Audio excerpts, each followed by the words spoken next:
Thank you, Trustee Busuttil. Dr. Rogers, did you want to have some? No. Questions of clarification? No, sorry. The questions of clarification, our time is up for that. Oh, Sorry. Are you looking for a response? You would like to? Okay, sure. I would be glad to. In terms of the first ask, I believe that it has been referenced earlier by one of the trustees that the board chair has petitioned the province for the funds necessary to reduce the bus occupants and the class sizes to a more optimal level. So that was the first ask. And I think that you have done that. And I think the letter is included in the board package. You might consider sharing that with the presenters. In terms of what we are doing or trying to do, I would be glad to do my best and then perhaps turn to one of the superintendents. In terms of class size, I would like the delegation to know that we are hiring 165 long-term occasional teachers to reduce class sizes in our secondary and elementary schools. There is a contract teacher and also an occasional teacher shortage in our board and also provincially, but we're doing our best at the moment to get a teacher in front of every class that we currently have. Just so the delegation would know, we are particularly challenged in finding French teachers. You can't seem to find them for love or money, but we are doing our best there. And I believe we hired 3 just today. So if any of you are parents in John McCrae of the grade 6-7 class, and a number of people have written emails to us, I would want you to know we have hired somebody, thank heavens, today, and that person is resigning from their current job and joining us on October the 9th. So we are taking very active steps and we are continuing to hire teachers and trying to attract them. Madam Chair, just so you know, I read an ad the other day from the Algoma District School Board where they were looking for unqualified teachers. They too have a teacher shortage, and I've asked that director to send me the ad. It would be very odd for our parents and community to see us advertising for teachers and saying it doesn't matter if you're certificated or not, but there are links to which people go just so that the delegation would know to find a grown-up in front of a class of students, but it's quite a problem provincially. That said, we're doing our best there.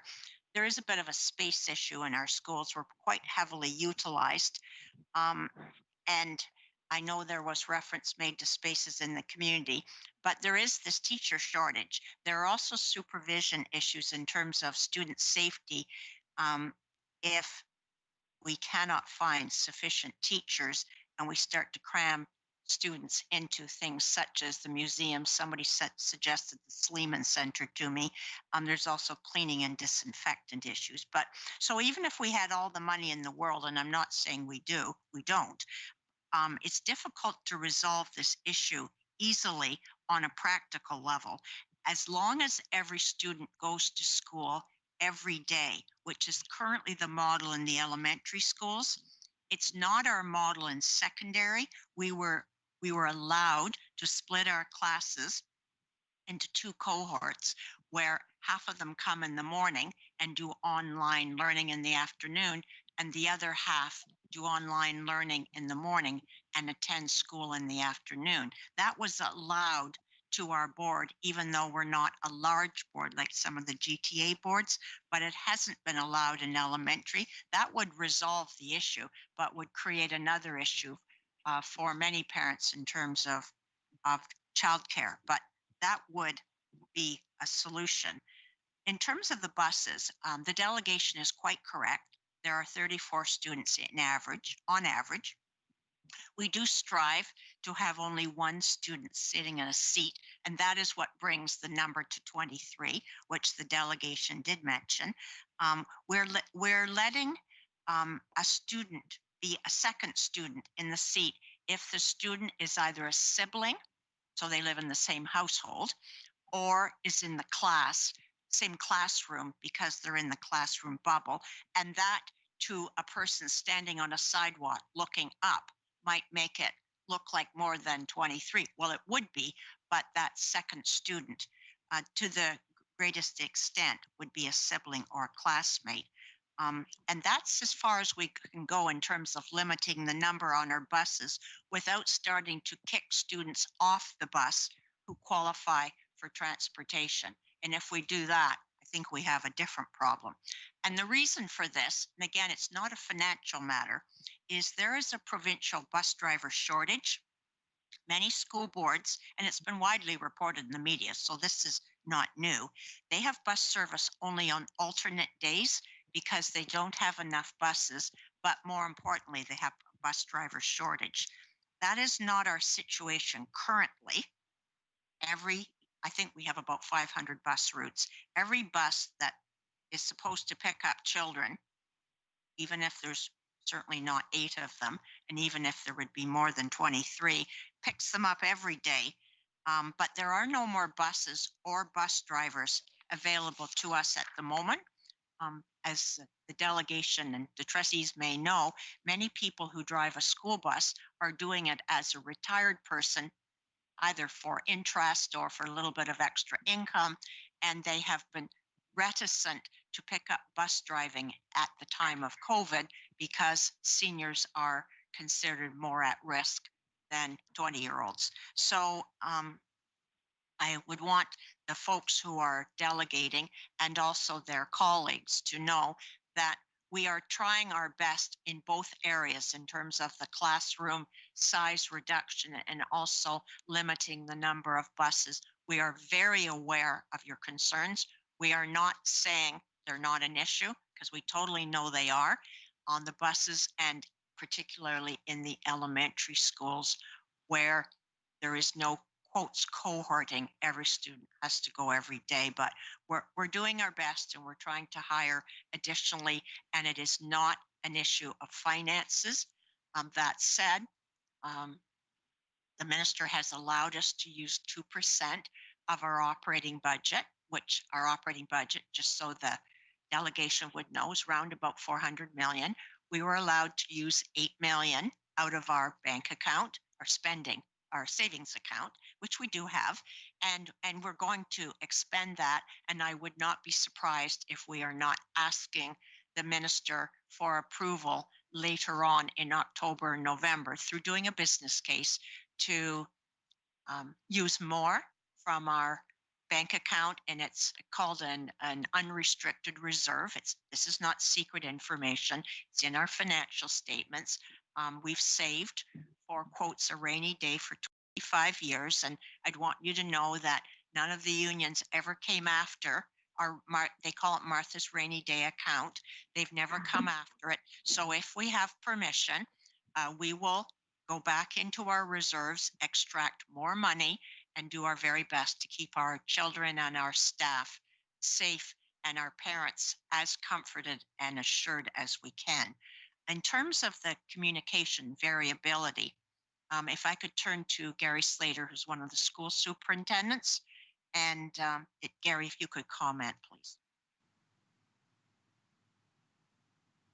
Yes, through you, Madam Chair. I can speak to, I'm thinking of some initial action that we could take regarding that issue you spoke to around communication. My colleagues and I can share the concerns around the variability that you've talked about with principals at an upcoming principal meeting. And we'll do that in an effort to gain some greater consistency with the messaging. And we will do our best to share effective best practices when communicating this kind of information with our families. I'd absolutely acknowledge that there's a difference between schools and even within schools and classes with respect to some of the issues you brought up. And so while schools have tried very hard to optimize the distancing and to establish routines and all of the things that go along with COVID, certainly want to make sure that we're representing that fairly and consistently across our schools. So we'll start with that in the next couple of weeks. And Madam Chair, if I could turn to Mr. Sunoka, just so that the delegation would know, Mr. Sunoka is in charge of our capital and renewal program, And he has also done some work in the area of ventilation, apart from people not getting windows open. And if there's an operating window, it should be open. That there's no excuse for that. And I'm not going to comment other than we'll take it to heart and make sure that the principals and vice principals talk to their staff so we don't have to have children having to ask to open a window. That's a terrible situation. But Mr. Sanoka, if you could talk just briefly to the trustees and the delegation about some of the things that we have done to date as it relates to ventilation from your perspective, not from the perspective of people who haven't opened the windows. Through you, Madam Chair, certainly. There was a report in August which summarized the fairly extensive programs in renewal.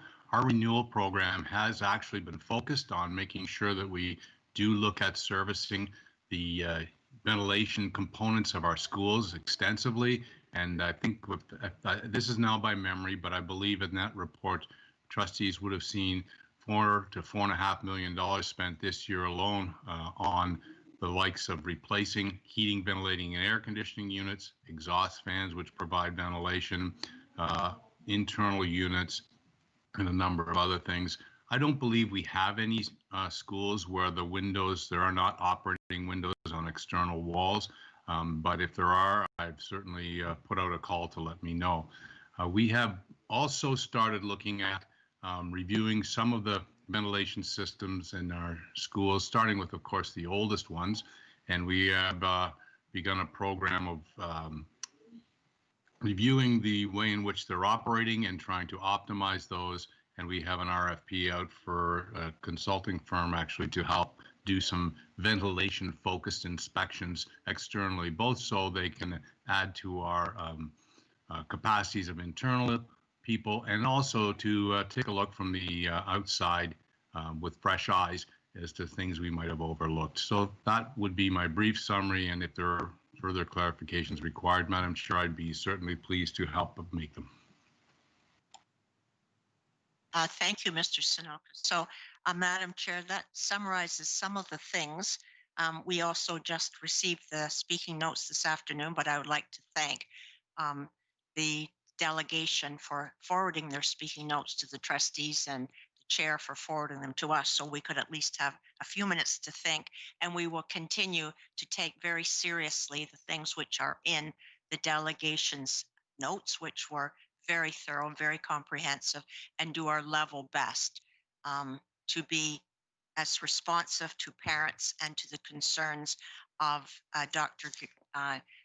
Greer, Dr. Jones-Bitton, and certainly Dr. Chittle, if she's part of your group, who's also written to us. And I just would want Dr. Chittle, if she's listening, to know that we've taken her concerns very seriously as well.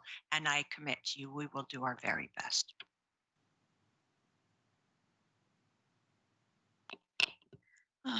Excuse me.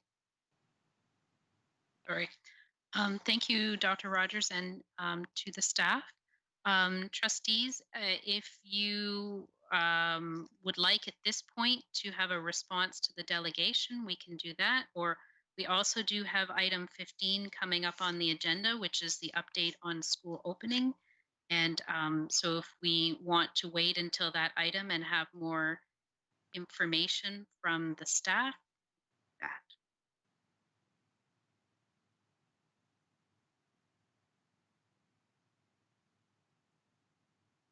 Trustee Busuttil. Yes, thank you. In future, I would appreciate a response to delegations. That gives us an opportunity, and not the staff, as political leaders, to provide some comments back so that the parents and the delegation are aware of our understanding and the work that we are doing as well. Thank you. Thank you, Trustee Busuttil. So are you asking that we do a response from the trustees now, or are you asking that we wait until item 15? Yeah, it's not on the agenda, and I assumed that it was going to be as part of number 15, but you segued into the agenda. So I can wait until and follow the agenda as printed and approved. Okay. Thank you, Trustee Busuttil.